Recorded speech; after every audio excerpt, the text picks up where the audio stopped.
Hello dear students, welcome to AEC plus, digital platform of advance engineering classes. और आप हैं इस SSC JEE mains के practice sessions में, जहां पर हम क्वेश्चंस प्रैक्टिस कर रहे हैं which are going to be most expected question, जो कि एसएससी जेईई मेंस में देखे जा सकते हैं। इन क्वेश्चंस का लेवल गेट और ईएसी लेवल तक है। ऑलमोस्ट क्वेश्चंस जो है वो गेट और ईएसी के प्रीवियस ईयर क्वेश्चंस ही हैं। तो चलिए ठीक है, स्टार्ट करते हैं सेशन को। आज हम सर्वेइंग पर बात करने वाले हैं। और यहां पर आगे बढ़ने से पहले एक बेसिक सी इंफॉर्मेशन मैं आप लोगों से शेयर करना चाहता हूं।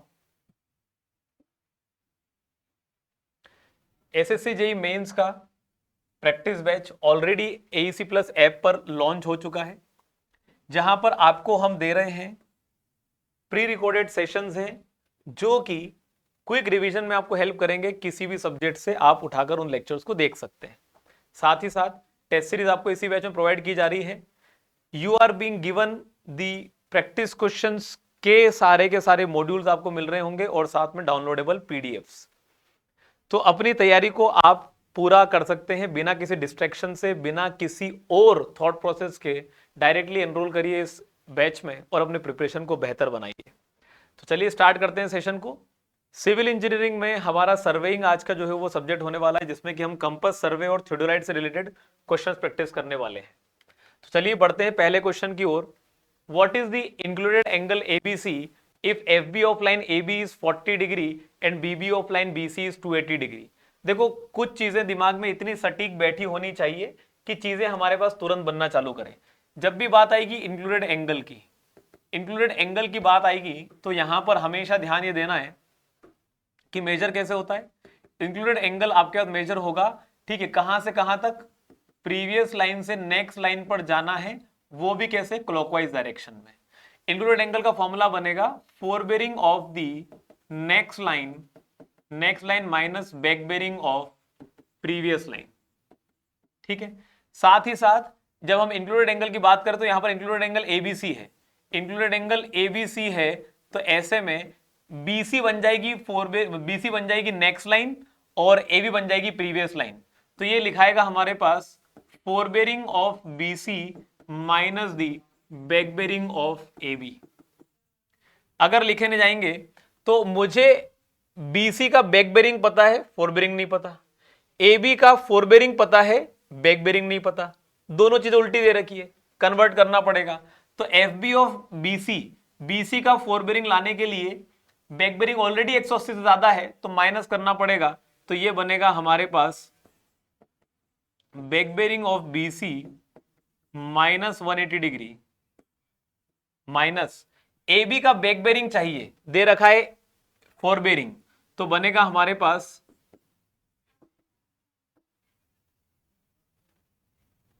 हाँ, हमें बैक बेरिंग चाहिए तो हाँ ठीक है, फोरबेरिंग। तो फोरबेरिंग ऑफ ए बी प्लस हमारे पास जो दे रखा है उसी में क्या करना पड़ेगा? 180 डिग्री का एडिशन करना पड़ेगा। क्यों? क्योंकि बैक बेरिंग 40 डिग्री से छोटा आ रहा है, तो माइनस कर नहीं पाएंगे।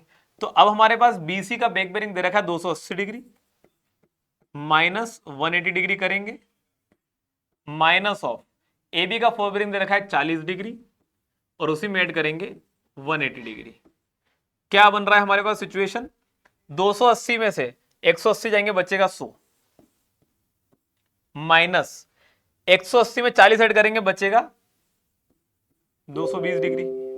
This is going to be equal to, ठीक है, ये बनेगा हमारे पास minus of 120 degree. Angle negative में नहीं लेना है तो क्या करना पड़ेगा? प्लस 360 डिग्री ऐड करना पड़ेगा। आंसर आ जाएगा 240 डिग्री के बराबर। This is going to be the correct included angle ABC. Answer क्या आ रहा है? 240 डिग्री के बराबर। अगला सवाल है हमारे पास, the whole circle bearing of line OP and OQ are 18 degree 15 minute and 335 degree 45 minute respectively. What is the value of included angle QOP? तो इंक्लूडेड एंगल क्यूओपी बोला है, तो साफ समझ में आता है क्या होना चाहिए? होना चाहिए fore bearing of OP minus back bearing of QO, back bearing of QO. तो फोर बेरिंग ओपी की होना चाहिए जो कि नेक्स्ट लाइन है, और प्रीवियस लाइन का बैक बेरिंग होना चाहिए क्यूओ। अच्छा, क्या ओपी का फोर बेरिंग दे रखा है, होल सर्कल बेरिंग दे रखे हैं ओपी और ओक्यू के, तो ओपी का जो एंगल दे रखा है यही इसका फोर बेरिंग है, क्या हो जाएगा 18 डिग्री 15 मिनट के बराबर। क्या हमारे पास बैक बेरिंग क्यूओ का दे रखा है, क्यूओ का जो बैक बेरिंग होगा, हमारे पास क्यूओ का जो बैक बेरिंग होगा वही हमारे पास क्या होगा ओक्यू का फोर बेरिंग।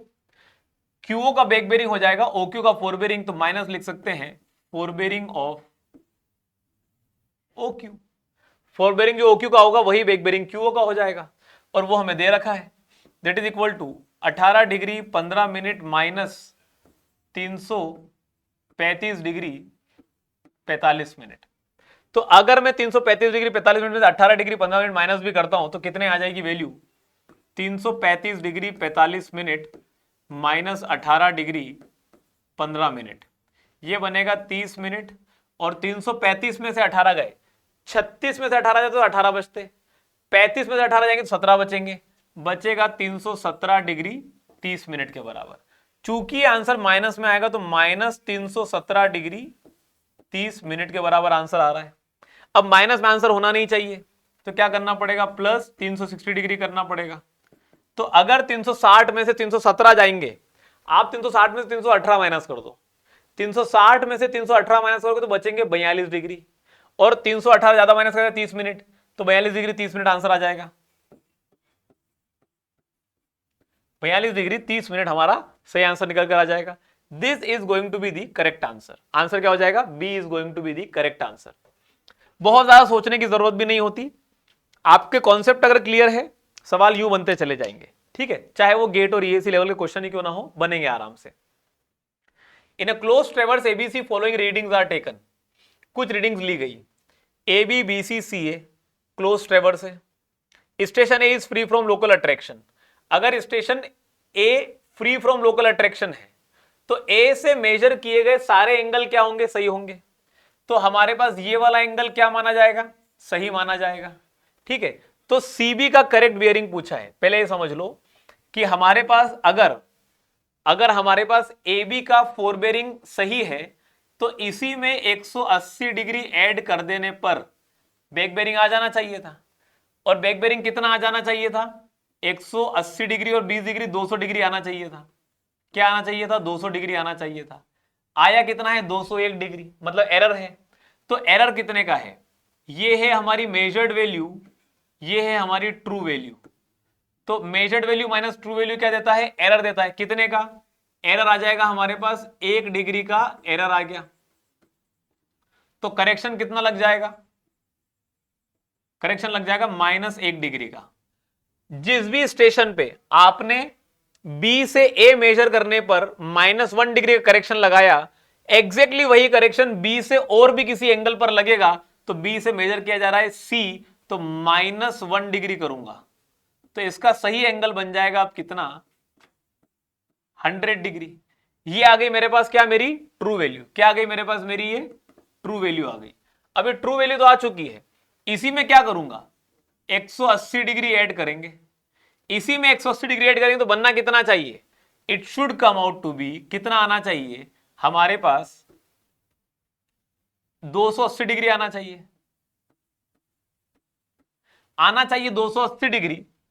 मेजर्ड वैल्यू आ रही 278, गलत है या नहीं है, बिल्कुल गलत है। गलत है तो एरर कितने का है, हमारे पास यहां पर एरर कितने का आ रहा है, एरर आ रहा है measured value minus true value करने जाएंगे, एरर आएगा -2 डिग्री का। -2 डिग्री का करेक्शन कितने का लगाना पड़ेगा, +2 डिग्री करेक्शन लगाना पड़ रहा है। +2 डिग्री का करेक्शन लगाना पड़ रहा है, मतलब लग चुका है यहां पर, तो ऐसा ही करेक्शन यहां भी लगेगा, और ऐसा ही करेक्शन यहां भी लगेगा, तो यहां भी +2 डिग्री कर देंगे। खैर हमें वहां तक जाने की जरूरत ही नहीं है, हमें हमारी ट्रू वैल्यू आ चुकी है। कौन सी वैल्यू आ चुकी है, ट्रू वैल्यू आ चुकी, कौन सी, बी से सी का, बी से सी का बैक बेरिंग आ चुका है कितना, 280 डिग्री। तो बैक बेरिंग ऑफ बीसी आ चुका है 200 डिग्री। सिमिलरली हमारे पास हम कह सकते हैं फोर बेरिंग ऑफ सीबी, वो भी कितना होगा, 200 डिग्री के बराबर, सॉरी 280 डिग्री। 280 डिग्री। जो बीसी का बैक बेरिंग है वही सीबी का फोर बेरिंग भी होगा। हमसे पूछा है करेक्ट बियरिंग ऑफ सीबी, और करेक्ट बियरिंग ऑफ सीबी कितना आ रहा है, 280 डिग्री के बराबर आ रहा है। आंसर क्या आ जाना चाहिए, 280 degree should be the correct answer. अगला सवाल पूछा है विच one of the following statement is not correct, इनमें से कौन सा स्टेटमेंट करेक्ट नहीं है।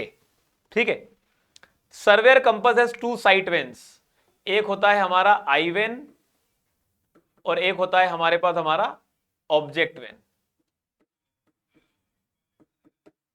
कहीं से भी किसी भी तरफ से रीडिंग ली जा सकती है, उससे कोई डिफरेंसेस नहीं क्रिएट होते।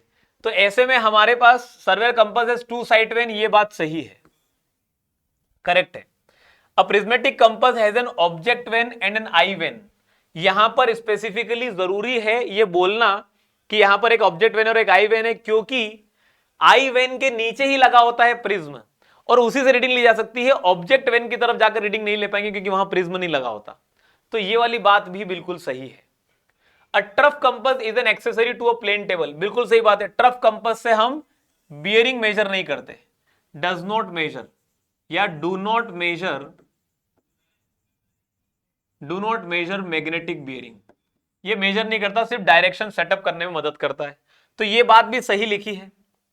In a prismatic compass, the graduations on the aluminum disc rotate. यही समझ लो, in a prismatic compass, the graduations on the aluminum disc rotate. ये गलत लिखा हुआ है, does not rotate होता है, does not rotate, वो वहीं रहते हैं। क्यों? क्योंकि नीडल से फिक्स है वो।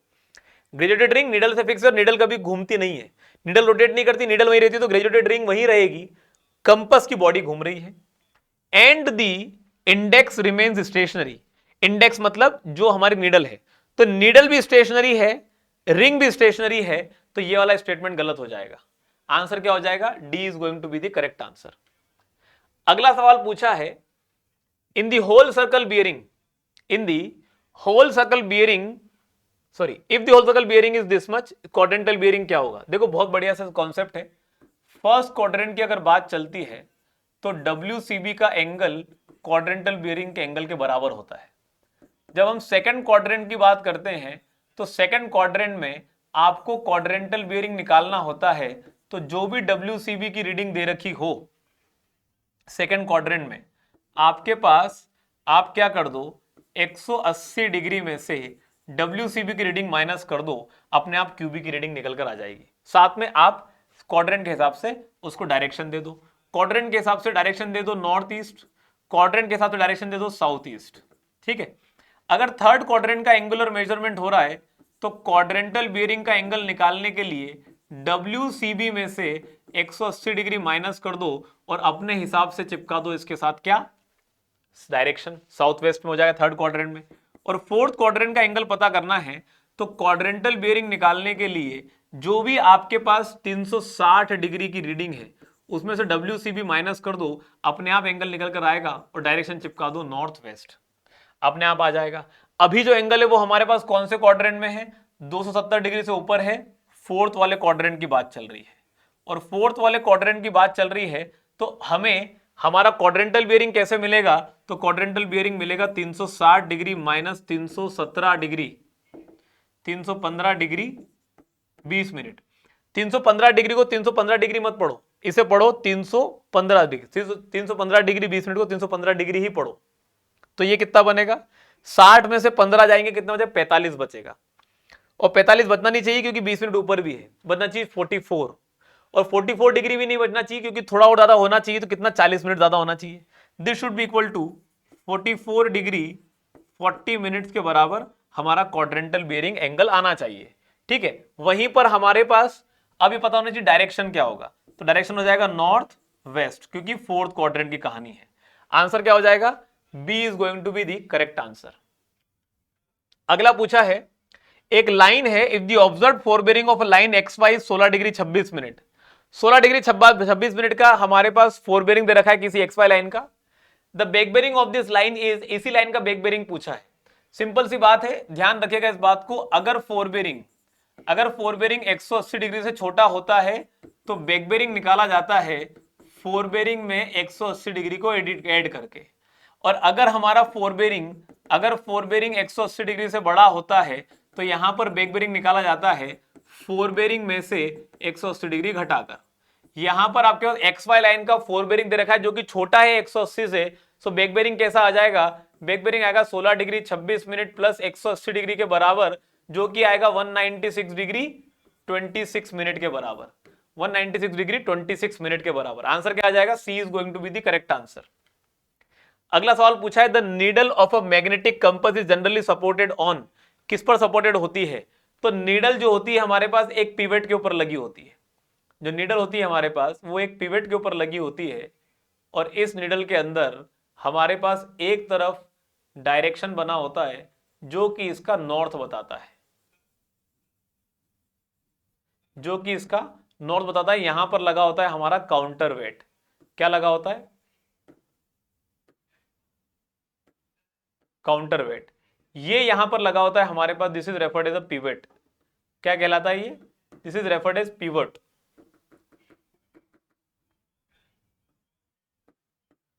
एक शार्प हमारे पास जो है यहां पर सपोर्ट होता है, इस शार्प सपोर्ट के ऊपर हमारी नीडल सपोर्टेड होती है, और यहां बीच में लगे होते हैं बियरिंग्स ताकि नीडल के मूवमेंट को बहुत आसानी से स्मूथली करा सके।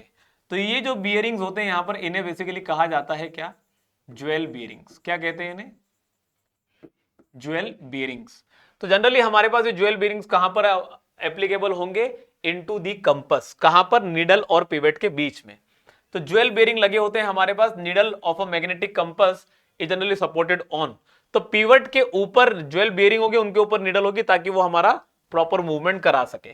तो बुश बेरिंग का यहां पर कोई कॉन्सेप्ट नहीं, बॉल बेरिंग का कॉन्सेप्ट नहीं, नीडल बेरिंग का कॉन्सेप्ट नहीं, only it is jewel bearing. ठीक है, अगले पर बढ़ते हैं।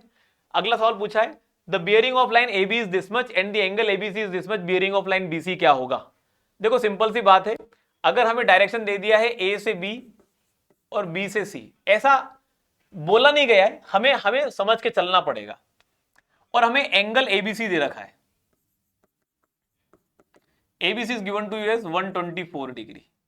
AB का फोर बेरिंग दे रखा है, लाइन BC का बियरिंग पूछा है।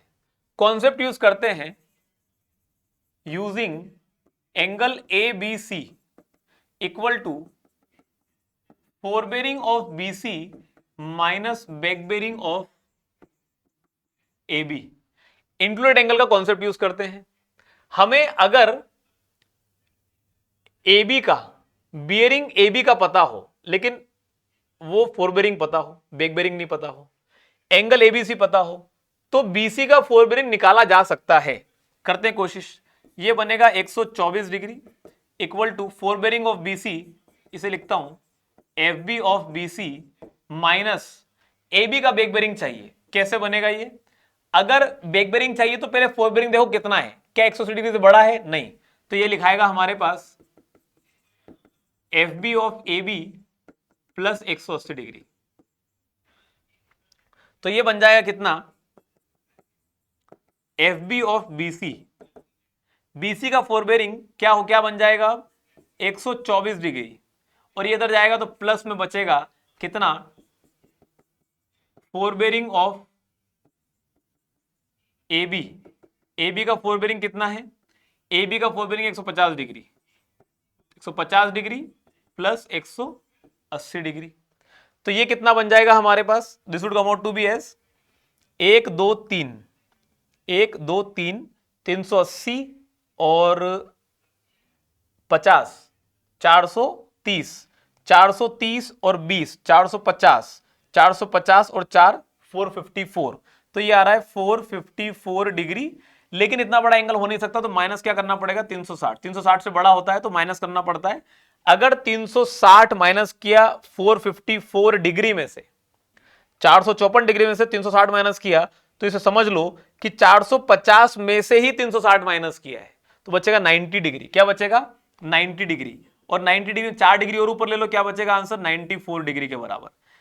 तो फोर बेरिंग BC का आना चाहिए कितना, 94 डिग्री के बराबर, A should be the correct answer. ठीक है, आप चाहो तो डायग्राम से भी सॉल्व कर सकते हो, बट कॉन्सेप्ट को जितना ज्यादा फाइन ट्यून करते चले जाओगे उतना ज्यादा आसान होगा। ठीक है, magnetic bearing of a line is 55 degree 30 minute. किसी एक मैग्नेटिक बियरिंग मतलब किसी एक लाइन का मैग्नेटिक बियरिंग 55 डिग्री 30 मिनट का, मैग्नेटिक डिक्लिनेशन दे रखा है 4 डिग्री 30 मिनट का, ईस्ट की तरफ है। ये बात जरा समझ लेना कि अगर हमारे पास डिक्लिनेशन जो है वो ईस्ट की तरफ है, डिक्लिनेशन कौन सा है, ईस्ट की तरफ है, ईस्ट की तरफ के डिक्लिनेशन में जनरली हमारी ट्रू बियरिंग की वैल्यू जो है वो ज्यादा आती है हमारे मैग्नेटिक बियरिंग से। किससे, मैग्नेटिक बियरिंग से। अभी दे रखी है मैग्नेटिक बियरिंग दे रखी है, तो ट्रू बियरिंग क्या आनी चाहिए, ज्यादा आनी चाहिए। 55 डिग्री 30 मिनट से जो ज्यादा बड़ी वैल्यू है वैसा ही हमारे पास आंसर आ सकता है। ये गलत हो जाएगा, ये गलत हो जाएगा, ये गलत हो जाएगा, यही सही आंसर है। सही आंसर चेक भी कर लेते हैं, लेट अस चेक इट। हमारे पास यहां पर using true bearing equal to magnetic bearing plus eastern declination पूछा है। ट्रू बियरिंग तो मैग्नेटिक बियरिंग कितना है, 55 डिग्री 30 मिनट प्लस क्या, 4 डिग्री 30 मिनट। तो यहां पर हमारे पास this would come out to be as 55 और 4 55 और 4 59 और 30 30 1 डिग्री, तो बन गया ये 60 डिग्री के बराबर। क्या आंसर आ जाएगा, true bearing is going to be equal to 60 degree के बराबर। आंसर जो है वो निकालना तो बहुत आसान है, लेकिन कॉन्सेप्ट को एकदम सही तरीके से सटीक तरीके से एंड मोमेंट पे याद रख पाना इज वेरी मच इंपॉर्टेंट।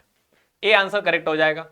अगला है the whole circle bearing A B line का दे रखा है, एंड ऑफ लाइन बीसी का भी दे रखा है। Deflection angle at B from A B to B C is, deflection angle पूछ लिया भैया। अब तो डिफ्लेक्शन एंगल क्या होगा, इसके लिए डायग्राम ही बनाना पड़ेगा। सॉल्व भी कर सकते हैं लेकिन डायग्राम बनाना ज्यादा सही है डिफ्लेक्शन एंगल केस में। ठीक है, तो हमारे पास ए बी का बियरिंग दे रखा है 50 डिग्री के बराबर।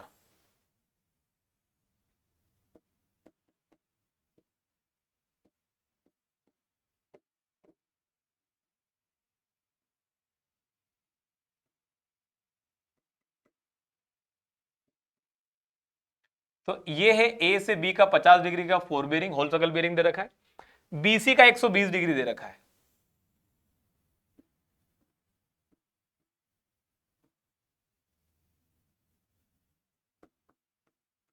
ये दे रखा है, पूछा है ए बी से बीसी पर डिफ्लेक्शन एंगल क्या होगा। क्या होता है डिफ्लेक्शन एंगल, डिफ्लेक्शन एंगल होता है जो प्रीवियस लाइन होती है उस प्रीवियस लाइन के प्रोलोंगेशन और नेक्स्ट लाइन के बीच बनने वाला जो एंगल होता है उसी को डिफ्लेक्शन एंगल कहते हैं। और ये डिफ्लेक्शन एंगल कैसे मिलेगा, सिंपल सी चीज है, इसी लाइन का प्रोलोंगेशन किया तो ये वाली एंगल कितनी मिली, ये वाली एंगल मिल गई 50 डिग्री की। तो 120 डिग्री में से 50 डिग्री जाएंगे डिफ्लेक्शन एंगल मिलेगा, तो कितना बनेगा ये 120 degree minus 50 degree is going to be equal to 70 degree का डिफ्लेक्शन एंगल मिल रहा है। कितना है answer, 70 degree is the correct answer. अगला सवाल पूछा है regarding a prismatic compass which one of the following statement is correct. इनमें से कौन सा स्टेटमेंट सही होगा प्रिज्मेटिक कंपास के रिगार्डिंग। तो प्रिज्मेटिक कंपास के कई सारे पॉइंट है, whole circle bearing system use होता है, प्रिज्म का इस्तेमाल होता है, रीडिंग एक साथ ली जा सकती है। जब भी रीडिंग लेते हैं तो जो ग्रेजुएशन होते हैं वो इन्वर्टेड होते हैं, तो प्रिज्म से पास होकर आते हैं तो सीधे दिखना चालू होते हैं। ट्राइपॉड स्टैंड कंपलसरी नहीं होता यहाँ पर। हमारे पास जब भी हम रीडिंग लेंगे तो रीडिंग हमेशा हमारे पास जो है वो हमारे आई वेन से ही लेनी पड़ेगी, ऑब्जेक्ट वेन से नहीं ले पाएंगे। यहां पर रीडिंग डब्ल्यूसीबी में है तो यहां पर जो जीरो है वो साउथ पर मेंशन होता है और 180 डिग्री नॉर्थ मेंशन होता है। ये कुछ बातें जो पता होनी चाहिए। जो नीडल होती है वो हमारे पास ब्रॉड नीडल होती है और जो ग्रेजुएटेड रिंग होती है वो हमारी नीडल से अटैच होती है, वो लाइन ऑफ साइट के साथ नहीं घूमती। ये कुछ बातें हैं ध्यान रखने वाली। तो the object is sighted first, the observer then moves to the side of the object when to take the reading. ये किस में होता है, इन सर्वेयर कंपास। ये होता है सर्वेयर कंपास के अंदर होता है। ठीक है, sighting and reading are done simultaneously prismatic compass की ये बात बिल्कुल सही है। The readings are taken from the north end, नहीं, हमारे पास जीरो कहां से होता है, 0 डिग्री इज एट साउथ। ठीक है, तो रीडिंग नॉर्थ एंड से हो रही है लेकिन कंपास के रिस्पेक्ट में 0 डिग्री साउथ पर है, तो कहने का तरीका थोड़ा सा अलग होना चाहिए था। This is wrong, this is wrong. The compass has an edge bar needle, बिल्कुल गलत है। ब्रॉड नीडल होती है, एज बार नीडल नहीं होती। एज बार नीडल होती है किसमें, सर्वेयर कंपास के अंदर। आंसर क्या हो जाएगा, B is going to be the correct answer. अगला क्वेश्चन पूछा है the magnetic bearing of a line is 55 degree 30 minute east and the magnetic declination is 5 degree 30 minute east. True bearing क्या होगा? सिंपल सी बात है, ध्यान हमेशा रखना है, डेक्लिनेशन अगर ईस्ट का है तो ईस्ट के केस में हमारे पास हमारा true bearing will be greater than the magnetic bearing. True bearing magnetic bearing से ज्यादा ही होगा, तो अगर मैग्नेटिक बियरिंग दे रखा है 55 डिग्री 30 मिनट का, तो इससे बड़ी ही वैल्यू होगी। तो ये हो नहीं सकता, ये हो नहीं सकता, ये हो नहीं सकता। सिंपल सी बात है, 55 डिग्री 30 मिनट में 5 डिग्री 30 मिनट ऐड करेंगे तो 55 और 5 होता है 60 और 30 और 30 होता है 1, तो हमारे पास बन जाए कितना, 61 डिग्री के बराबर का हमारा true magnetic bearing, sorry the true magnetic bearing of the line. ये गलत है, ट्रू मैग्नेटिक बियरिंग नहीं, ट्रू बियरिंग।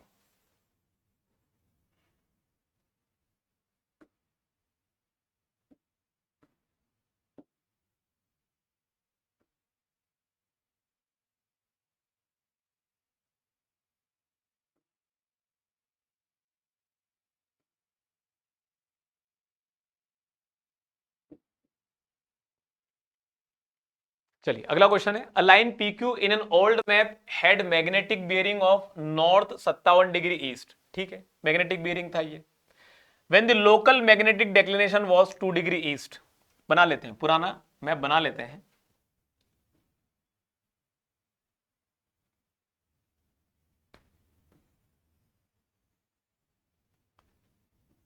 ये पुराने मैप का ट्रू नॉर्थ हो गया, ये पुराने मैप में ट्रू साउथ हो गया, और डेक्लिनेशन था 2 डिग्री ईस्ट का।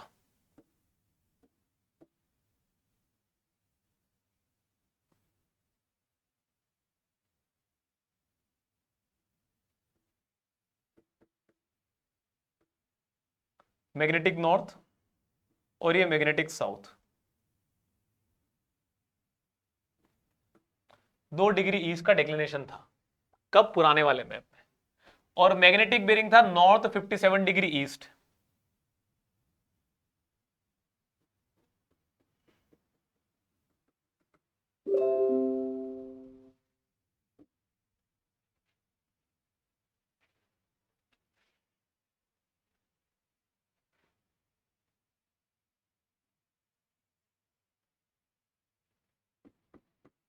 नॉर्थ नहीं, मैग्नेटिक बेरिंग था ना।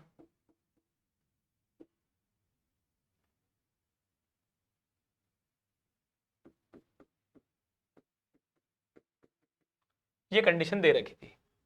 फिर क्या हुआ कि सिचुएशन कहती है समय के साथ, if the magnetic declination is now 4 degree waste, अगर आज की तारीख में मैग्नेटिक डेक्लिनेशन 4 डिग्री वेस्ट हो जाए,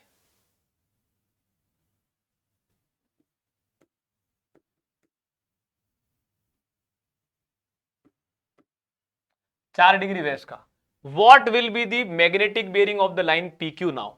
तो अब हमारी PQ लाइन का मैग्नेटिक बेरिंग क्या होगा? डायग्राम से बनाना बहुत आसान होता है, अपने आप बता दोगे कि मैग्नेटिक बेरिंग अब क्या होगा। तो मैग्नेटिक बेरिंग अब क्या होगा, 4 और 2 6, 57, 57 और 6 कितना हो जाएगा, 63 के बराबर। तो आंसर क्या आ जाना चाहिए, 63 डिग्री ईस्ट के बराबर should be the correct answer. अब हो जाना चाहिए नॉर्थ 63 डिग्री ईस्ट के बराबर would be the correct answer. Clear है बात? चलिए आगे बढ़ते हैं। A survey line BAC crosses a river, a survey line BAC crosses a river, A and C being on the near and distant banks, A और C near और distant banks पर है respectively. Standing at D, a point 50 metre measured perpendicularly to AB from A, the bearings of C and B are 320 degree and 230 degree respectively. AB being 25 metre, the width of the river will be क्या होगा? चलो ठीक है, बनाने की कोशिश करते हैं इसको। ये हमारे पास एक रिवर है,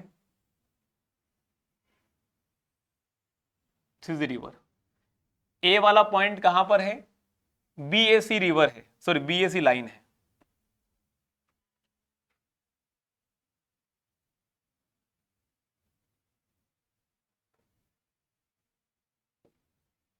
this is B, this is A and this is C। Line ऐसे चल रही है, ठीक है, डिस्टेंट बैंक्स पे। Standing at D, a point 50 metre measured perpendicular to AB, AB से परपेंडिकुलर चले,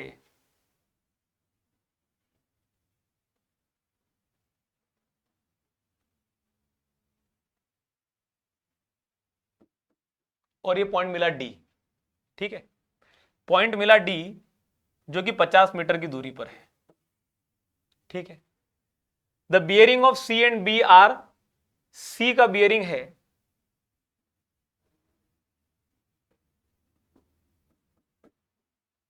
तो सी पे एंगल मेजर करना है।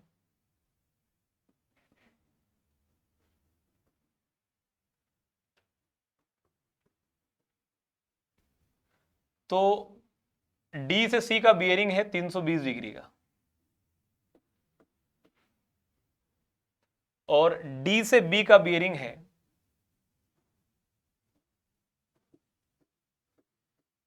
230 डिग्री का, ठीक है। तो हमारे पास ये एंगल क्या बनेगा,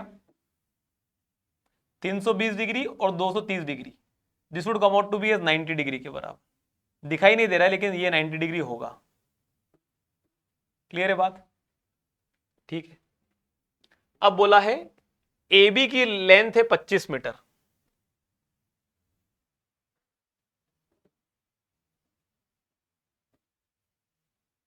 the width of the river will be, ये कितना होगा,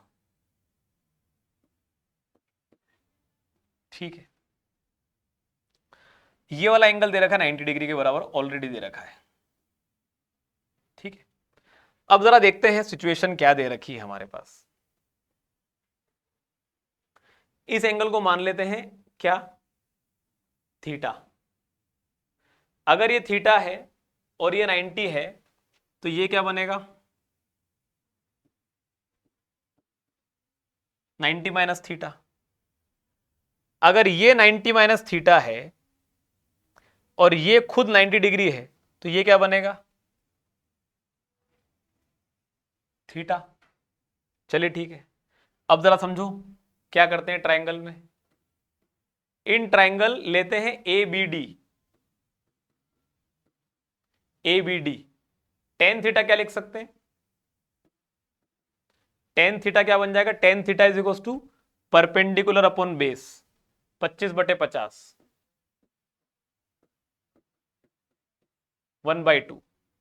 वहीं पर हम लिखते हैं इन ट्रायंगल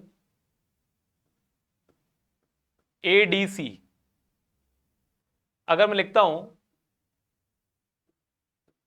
टेन थीटा, तो टेन थीटा बनेगा परपेंडिकुलर बाय बेस 50/x,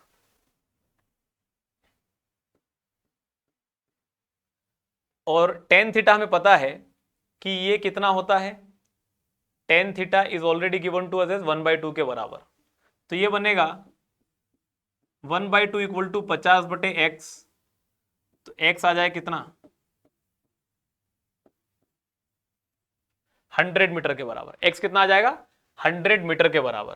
तो x आ जाएगा 100 मीटर, आंसर क्या हो जाएगा, C should be the correct answer. यही है विड्थ हमारे रिवर की।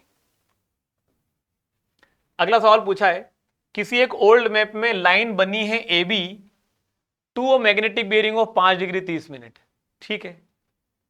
तो हमारे पास फिर से डायग्राम बनाना पड़ेगा, बिना डायग्राम के ऐसे क्वेश्चन जो है वो आसानी से सॉल्व नहीं होते।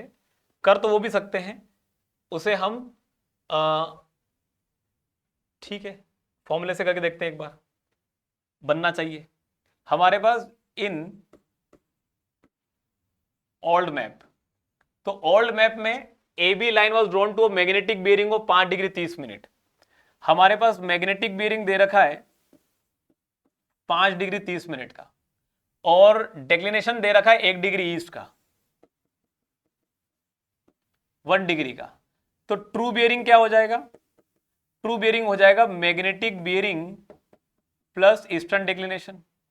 तो 5 degree 30 minute plus 1 degree should be equal to 6 degree 30 minute. अब ये बात ध्यान रखिएगा, ट्रू बियरिंग कभी चेंज नहीं होता।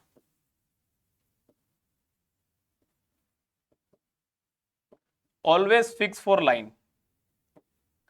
अब बात करते हैं present magnetic declination, present condition में, in present time. Present time में दे रखा है if the present magnetic declination is 8 degree 30 minute east, तो हमारे पास ईस्टर्न डिक्लिनेशन है कितना, 8 डिग्री 30 मिनट का, और हमें पता है कि ट्रू बेयरिंग कितना है उसी लाइन का, 6 degree 30 minute, and true bearing होता है magnetic bearing plus eastern declination. तो मैग्नेटिक बेयरिंग कितना हो जाएगा आज की तारीख में लाइन का, यही पूछा है। The line should be set to magnetic bearing of what, तो कितना हो जाएगा, तो ये हो जाएगा true bearing minus eastern declination, जो कि है कितना 6 degree 30 minute minus 8 degree 30 minute, जो कि बन जाना चाहिए -2 डिग्री। और माइनस में आंसर हो नहीं सकता, तो क्या आंसर करना पड़ेगा, 360 डिग्री ऐड करना पड़ेगा। 358 degree should be the correct answer. Magnetic bearing आज की तारीख में लाइन का होना चाहिए कितना, 358 डिग्री। जो लोग 2 आंसर लगा देंगे वो गलत कर बैठेंगे, माइनस में आंसर आ रहा है वो, इसलिए उस आंसर को लगाया नहीं जा सकता। आंसर क्या हो जाएगा, A should be the correct answer.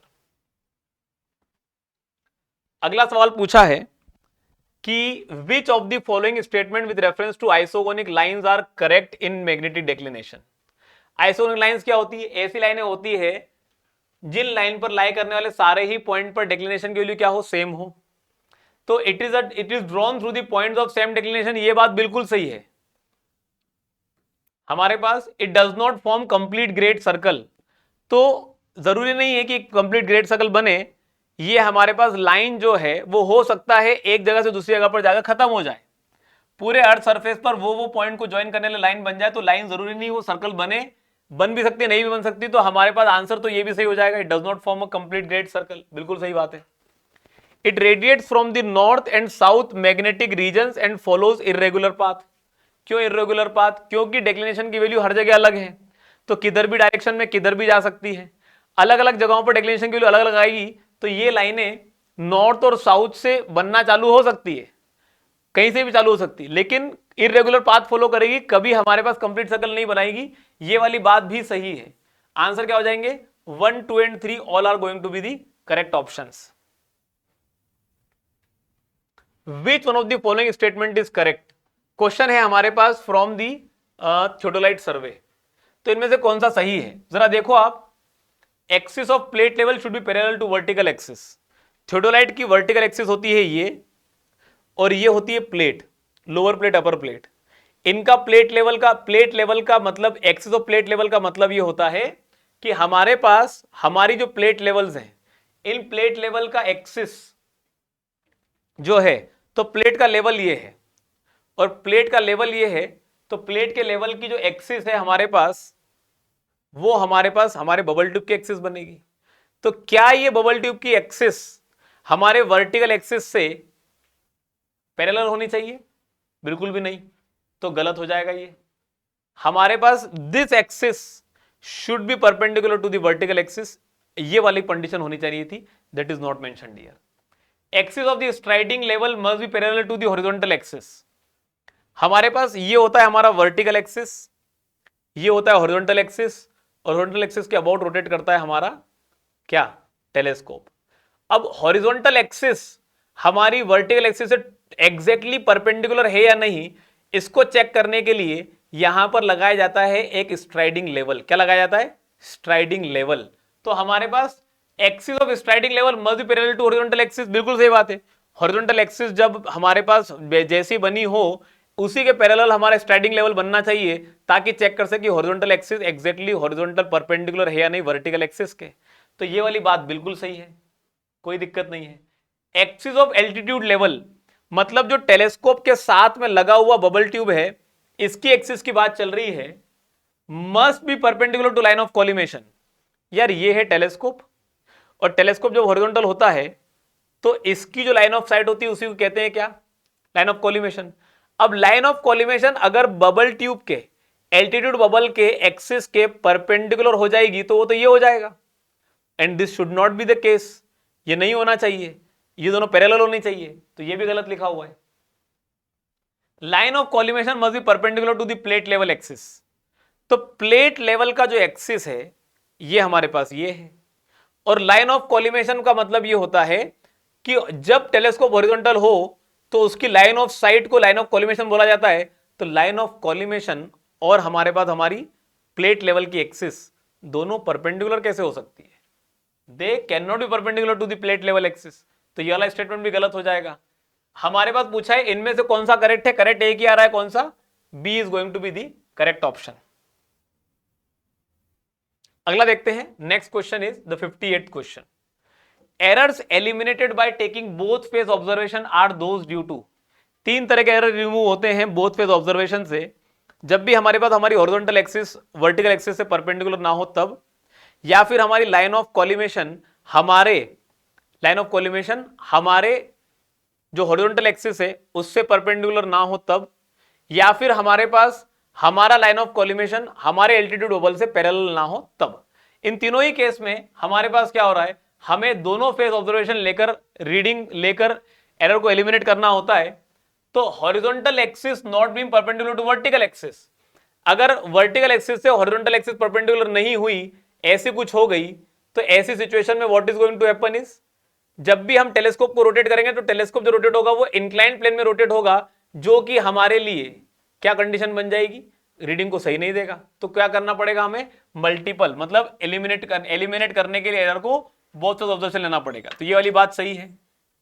Non parallelism of the axis of telescope level and the line of collimation, तो टेलीस्कोप का लेवल और लाइन ऑफ कॉलिमेशन के अंदर पैरेललिज्म नहीं हो तो वो यही सिचुएशन बन सकती है। ऐसे में हमारे पास कभी रीडिंग हम ले रहे हैं वर्टिकल प्लेन में, तो कभी रीडिंग हमारे पास ज्यादा आएगी, हम इसको ट्रांजिट कराकर इसकी प्लंजिंग का मतलब इसको हम ट्रांजिट कराकर स्विंगिंग कराएंगे, तो फिर रीडिंग हमारे पास अपने आप एडजस्ट हो सकती है। तो ये वाली बात भी हमारे पास सही है, this is also correct. Imperfect adjustment of vertical circle vernier, अगर वर्टिकल सर्कल के वर्नियर में इम्परफेक्ट एडजस्टमेंट होते हैं तो इसे कहते हैं हमारे पास इंडेक्स एरर, और ये इंडेक्स एरर हमारे पास जो है वो बोथ फेस रीडिंग लाइन से इंप्रूव नहीं होते, ये हमारे पास हमें जो है वो मल्टीपल रीडिंग लेकर उनका एवरेज लेकर हमारे पास रिमूव होते हैं। तो ये वाला ऑप्शन सही नहीं होना चाहिए। आंसर क्या होना चाहिए, 1 and 2 should only be the correct answer. पूछा है in the transit theodolite error due to eccentricity of vernier, अगर वर्नियर आपस में एक दूसरे से हमारा जो वर्नियर है और मेन स्केल अगर दोनों आपस में एक दूसरे से क्या नहीं कर रही, मेल नहीं खा रही हो, तो उस केस में इंडेक्स एरर बनता है, और इंडेक्स एरर बनता है तो उसी को कहते हैं इसेंट्रिसिटी ऑफ वर्नियर। तो इसेंट्रिसिटी ऑफ वर्नियर को कैसे एलिमिनेट करेंगे, हमारे पास हमें अगर कभी बहुत ज्यादा प्रिसाइज रीडिंग नहीं लेनी होती तो हम एक ही बार वर्नियर को एक ही डायरेक्शन से रीड करते हैं, अपने आप रीडिंग जो आती है मुझसे नोट डाउन कर लेते हैं। लेकिन अगर हमें प्रिसाइज रीडिंग चाहिए होती है और हमें हमारे पास वर्नियर में कोई इसेंट्रिसिटी हो तो उसे रिमूव करने के लिए वर्नियर्स को हमें दोनों तरफ से रीड करना पड़ता है, which is basically referred as हमारे पास जो है वो mean of the various reading. Right swing और लेफ्ट स्विंग का कोई कॉन्सेप्ट नहीं है, बल्कि कॉन्सेप्ट है both face reading, face left observation और face right observation, right and left faces, इसे फेस राइट और फेस लेफ्ट ऑब्जर्वेशन कहते हैं, जो इसेंट्रिसिटी भरने के लिए रिक्वायर्ड नहीं होता। Different parts of the main scale, ये इसका कोई मतलब ही नहीं है। आंसर क्या हो जाएगा, बोथ वर्नियर्स की रीडिंग लेके मीन रीडिंग का हमारे पास जो है वो ऑब्जर्वेशन लेना सही हो जाएगा। आंसर क्या हो जाएगा, ए इज द करेक्ट आंसर। अगला क्वेश्चन बन रहा है हमारे पास कि हमें लिस्ट 1 में कुछ नाम दे रखे हैं और उन्हीं की हमारे पास प्रॉपर्टीज के बारे में बात की गई। When we talk about the plunging, तो प्लंजिंग कह दो या रिवॉल्विंग कह दो या ट्रांजिटिंग कह दो, the process of turning the telescope over it supported axis through 180 degree in the vertical plane, क्या यही हमारे पास प्लंजिंग, ट्रांजिटिंग या रोटेटिंग या रिवॉल्विंग कहलाता है? बिल्कुल सही बात है, ये वाली बात तो सही है। फेस लेफ्ट ऑब्जर्वेशन, जब भी रीडिंग लेते हैं तो रीडिंग लेने के टाइम पे अगर ऑब्जर्वर के लेफ्ट की तरफ वर्टिकल सर्कल होता है तो उसे फेस लेफ्ट ऑब्जर्वेशन कहते हैं। So when the vertical circle of the theodolite is on the left of the observer while taking the reading, इसी को फेस लेफ्ट ऑब्जर्वेशन कहते हैं। This is correct. इसी का उल्टा फेस राइट ऑब्जर्वेशन हो जाएगा। टेलीस्कोप नॉर्मल, टेलीस्कोप नॉर्मल का मतलब ये होता है कि जब भी रीडिंग ले रहे होते हैं वर्टिकल सर्कल लेफ्ट तरफ होता है तो bubble is usually up, bubble tube का बबल हमेशा अप होता है और हमारे पास ऐसे में the condition is referred as telescope normal. लेकिन जब इसे हम प्लंज करा देंगे तो प्लंज कराने पर वर्टिकल सर्कल चले आता है राइट हैंड तरफ और बबल चला जाता है नीचे, तो when bubble is down and the vertical circle is on the right of the observer, इसे कहते हैं face right observation and telescope is inverted. तो यहां पर हमारे पास it implies bubble up and face of the vertical circle left, ये वाली बात सही है, करेक्ट। स्विंगिंग और टेलीस्कोप का मतलब क्या होता है? It implies turning the telescope in a vertical plane. क्या टेलीस्कोप को वर्टिकल प्लेन में घुमाना स्विंगिंग कहलाता है? नहीं, उसे हॉरिजॉन्टल प्लेन में घुमाना कहलाता है हमारा स्विंगिंग। तो ये वाला ऑप्शन क्या हो जाएगा? गलत हो जाएगा। पूछा है कौन सा करेक्टली मैच्ड है, तो 1 2 3 करेक्टली मैच्ड है। आंसर क्या हो जाएगा? D should be the correct answer. तो ये था हमारे पास आज का सेशन, और ऐसे ही बेहतरीन सेशंस के साथ हम आने वाले हैं नेक्स्ट सेशन में। तब तक के लिए goodbye, thank you very much.